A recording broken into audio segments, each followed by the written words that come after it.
좋은 아침입니다. 오늘은 11월 11일 화요일입니다. 즐겁고 감사한 하루 되시기 바랍니다.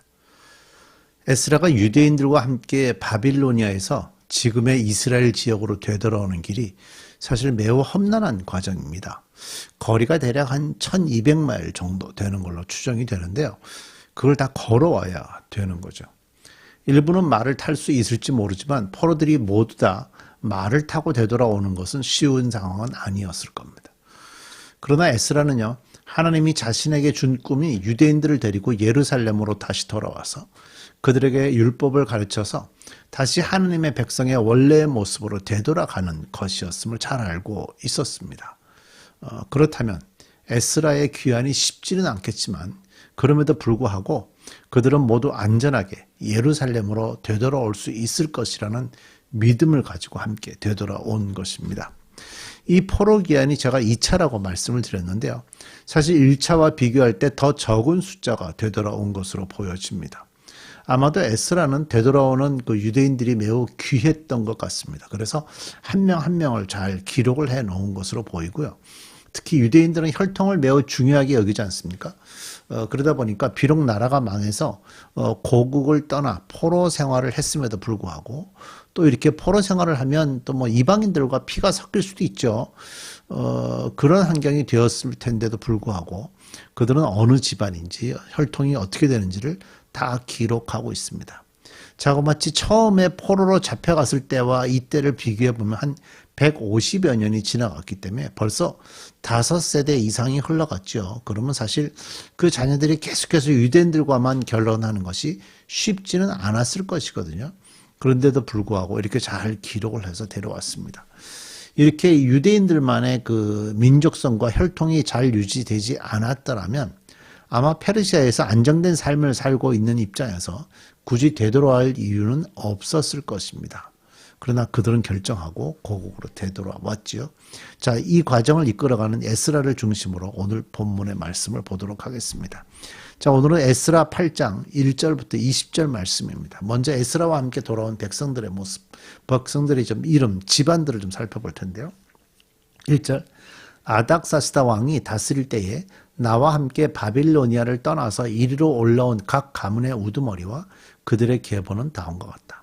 비누아스 자손 가운데서는 게르솜이요, 이다말 자손 가운데서는 다니엘이요, 다윗 자손 가운데서는 스가냐의 아들 핫두스요, 바로스 자손 가운데서는 스가랴 및 그와 함께 등록된 남자 150명이요, 바핫 모압 자손 가운데서는 스라히아의 아들 엘여호에네 및 그와 함께 등록된 남자 200명이요, 삿두 자손 가운데서는 야하시엘의 아들 스가냐와 그와 함께 등록된 남자 300명이요. 아딘 자손 가운데서는 요나단의 아들 에벳 및 그와 함께 등록된 남자 50명이요.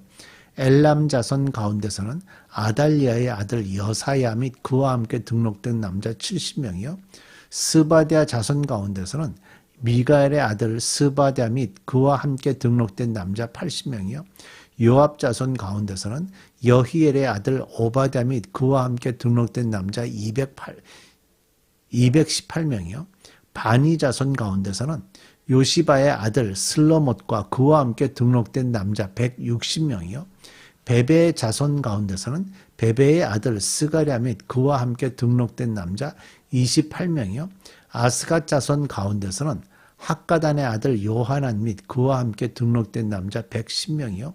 아도니감 자손 가운데서는 남은 아들들 곧 엘리벨렛과 여우엘과 스마야 및 이들과 함께 등록된 남자 60명이요. 비구의 자손 가운데서는 우대와 사봇 및 이들과 함께 등록된 남자 70명이다. 이런 기록이 있죠.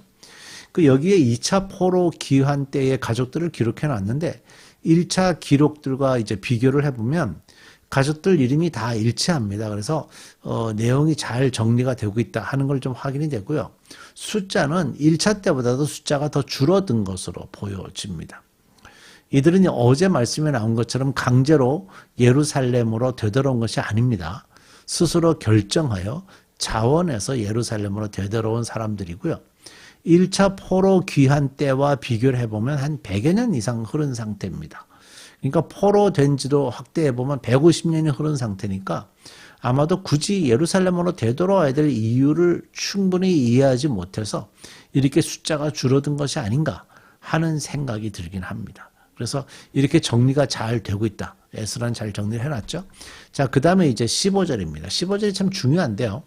나는 사람들을 아하와 강가에 불러 모으고 거기에다가 장막을 치고 사흘 동안 묵으면서 그곳에 모인 사람들을 살펴보았다. 백성과 제사장 가운데 레위 사람은 하나도 없었다. 아하와 강가에 이제 예루살렘으로 되돌아가겠다는 사람을 다 모았지요. 그리고 그곳에서 이제 천막을 치고 묵으면서 사람들의 명단을 작성하고 뭐 이런 것들을 했습니다. 근데 그렇게 해놓고 보니까 레위 사람들이 없었다라는 거죠. 사실 레위 사람들이 없다라는 것에 대해서 뭐 사람들에 따라서는 굳이 뭐 레위 사람들을 따로 찾아야 되느냐 하는 경우들도 있을 수 있는데요. 사실은 레위 사람들은 유대인들에게 굉장히 중요합니다. 그 당시에 그 레위 사람들이 없다는 것을 알게 된 이후에 왜 레위인들이 예루살렘으로 귀환하는데 참여하지 않은 이유가 뭐냐라는 걸 이제 학자들이 볼 때 한 두 가지 정도를 보더라고요. 그 중에 하나가 뭐냐면 성전을 관리하는 일을 한다는 것이 육체적으로 매우 과중한 일이라고 하네요. 그 레위 사람의 지도자급들은 이제 관리를 하니까 육체적으로 힘들지 않지만 실제적으로 육체적인 노동을 하면서 일을 해야 되는 그 소속된 사람들이 있죠.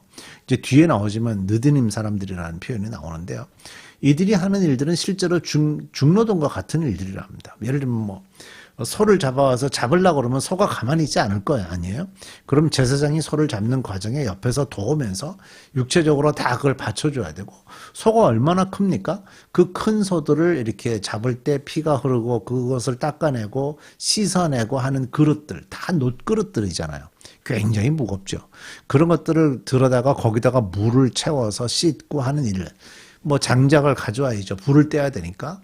이런 모든 일들이 굉장히 이렇게 육체적으로 과중한 일이었답니다. 그래서 굳이 지금 이제 다시 우리가 그 땅에 가서 이걸 해야 되겠냐 하는 사람들이 있을 수 있다는 생각이 있고요.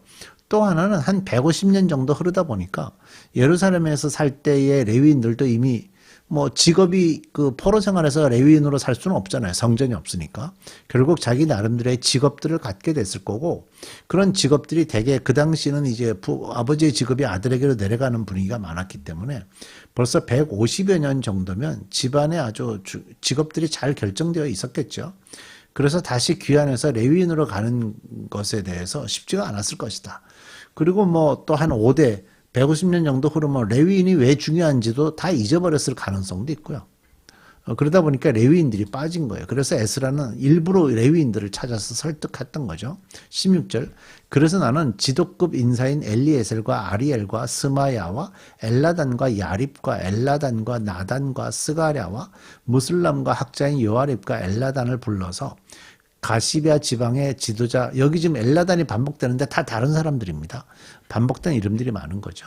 가시베아 지방의 지도자 이또에게 보냈다. 나는 그들에게 이또와 가시베아 지방에 사는 성전 막 일꾼인 그의 친족들에게 부탁하여 우리 이 성전 막 일꾼이라는 이름이 이제 느디님이라는 이름이 나와요. 히브리어로 나오죠. 부탁하여 우리 하나님의 성전에서 일할 일꾼들을 데려오라고 하였다. 하나님이 우리를 잘 보살펴 주셔서 갔던 이들이 사람들을 데려왔다. 그들이 데려온 사람들은 레위의 아들이며 이스라엘의 손자인 말리 자손으로서 아주 유능한 인재인 세레바와 그의 아들 및 친족 18명과 하사바와 무라리 자손 가운데 여사야와 그의 형제 및 그들의 아들들 20명이다. 이 밖에도 성전 막 일꾼 220명을 데려왔는데 이들은 다윗과 그의 관리들이 레위 사람들을 도우라고 임명한 성전 막 일꾼이다. 이들이 모두 등록을 하였다. 예. 그러니까 에스라 선지자의 설득으로 레위인 40명과 함께 성전에서 일할 느드님 사람들이 220명이 곡으로 돌아왔는데요. 에스라 선지자가 그들을 설득할 때 그 세월이 많이 흘렀음에도 하나님에게 제사를 올릴 때 제사장들과 함께 레위 사람들이 옆에서 돕지 않으면 안 된다는 인식을 가지고 있었던 모양입니다. 그래서 그 설득이 그들에게 통했다라는 거죠. 그리고 여기 나오는 느드님 사람들은 성전으로 돌아가면 이제 그 다윗 시대에 이 사람들이 성전에 여러 가지 막일들을 하도록 주어진 그 사람들이거든요. 자신들이 돌아가면 그런 힘든 일들을 해야 됨에도 불구하고 자신들이 그 일들을 감당해야 제사가 수월하게 이루어진다는 걸 아마 느끼고 예루살렘으로 되돌아가기로 결정이 된 것 같아요.